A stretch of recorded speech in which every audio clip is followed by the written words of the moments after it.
सुप्रभात बच्चों, स्वागत है आपके अपने चैनल हिंदी ज्ञान मंथन में। आज हम लोग कक्षा 9 स्पर्श पाठ्य पुस्तक से एक फूल की चाह कविता का अध्ययन करेंगे, इसकी व्याख्या को समझेंगे, जिसके रचयिता सियाराम शरण गुप्त जी हैं। तो देखें, यह कविता एक फूल की चाह जो कविता है, यह तत्कालीन समाज की, यह कह सकते हैं जब यह कविता लिखी गई उस समय समाज की क्या स्थिति थी, भेदभाव, छुआछूत, जाति पाति को लेकर के यह कविता लिखी गई है। किस तरीके से एक अछूत व्यक्ति के साथ कैसा व्यवहार किया गया है। उसकी एक छोटी सी बच्ची है और वह बहुत ही बीमार है। बीमार की अवस्था में उसकी इच्छा होती कि काश माता के चरणों का कोई एक फूल मुझे मिल जाता, तो प्रसाद समझ करके यदि वह फूल मुझे मिल जाता तो मैं स्वस्थ हो जाती, ऐसी उसकी इच्छा होती है।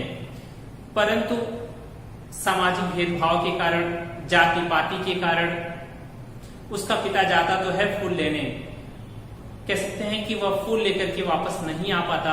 तब तक इसकी बिटिया जो होती है उसकी मृत्यु हो जाती है।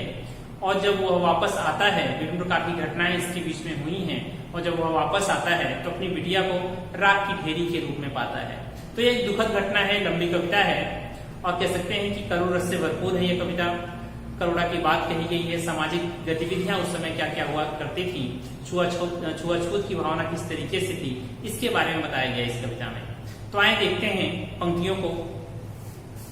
उद्वेलित करे अश्रुराशियां, हृदय चिताएं धधका कर, महामारी प्रचंड हो फैल रही थी इधर उधर, क्षीण कंठ मृतवत साओं का, करुण रुदन दुर्दांत नितान, भरे हुए था निज कृष्ण में हाहाकार अपार अशांत, बहुत रोकता था सुखिया को, न जा खेलने को बाहर, नहीं खेलना रुकता उसका,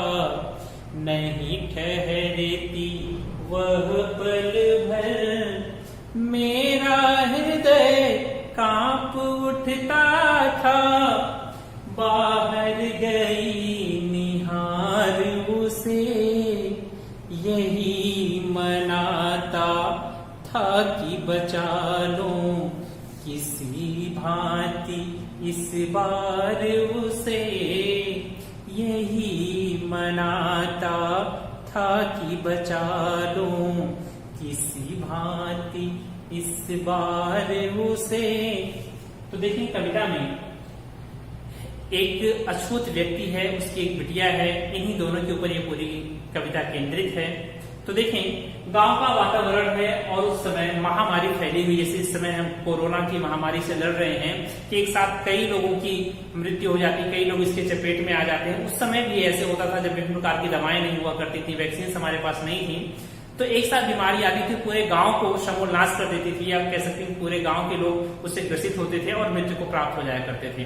तक की घटना के बारे में बताया गया है यहाँ पे कि लोगों की मृत्यु हो रही है, मृत्यु होने के पश्चात चारों तरफ हाहाकार मचा हुआ है, रुदन हुआ है, रो रहे हैं। कुछ ऐसी माएं हैं जिनके बच्चे की मृत्यु हो गई है और वो लगातार रोए जा रही हैं, जिसके कारण उनके कंठ बैठ गए हैं। तो देखें, उद्वेलित कर अश्रुराशियां, हृदय चिताएं धधका कर, महामारी प्रचंड हो फैल रही थी इधर उधर, क्षीण कंठ मृतवत साओं का, करुण रुदन दुर्दांत निदान, भरे हुए था निष्कृष्टों में हाहाकार अपार शांत। कह रहे महामारी प्रचंड हो, महामारी जो थी अपने प्रचंड रूप में थी और वह पूरे कह सकते हैं कि गांव में, उस क्षेत्र में फैल रही थी, प्रचंड रूप लेकर के, अपना विनाशकारी रूप लेकर के पूरे गांव में फैल रही थी, जिसके कारण लोग क्या थे, क्षीण कंठ मृतवत्साओं का, करुण दुर्दांत निदान, जिनके ऐसी माएं जिनके बच्चों की मृत्यु हो गई है, वो रो रो करके उनके कंठ कैसे हो गए, क्षीण हो गए, बिल्कुल आवाज बैठ गई है रोते रोते, और करुण रुदन,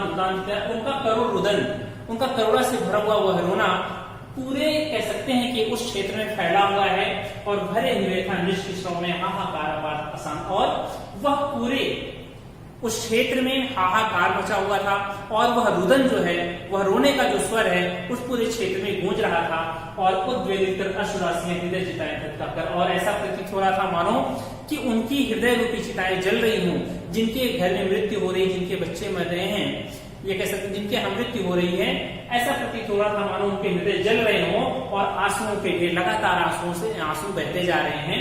तो उद्वेलित कर अश्रुराशियां आंसुओं के ढेर, तो कह रहे हैं कि आंखों से निरंतर आंसू बह रहे हैं, हृदय जो है चिताओं के रूप में धधक रही है, जल रही है।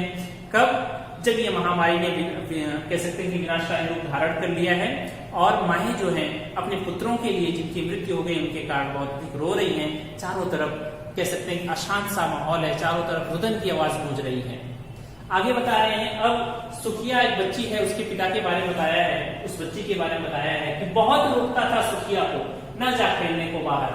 सुखिया के पिता, यहाँ पर बच्ची का नाम है सुखिया, इसके पिता सुखिया को बार बार रोकते थे। बाल स्वभाव होता है बार बार घर से बाहर निकल जाना, बाहर ही खेलने की इच्छा होती है, परंतु पिताजी कई बार बार रोकते थे, परंतु वह नहीं रुकती थी, नहीं खेलना रुकता उसका, नहीं ठहरती वह। लेकिन वह चंचल लड़की, वह एक पल बच्ची ठहरती नहीं थी घर में और बार बार चली जाती थी।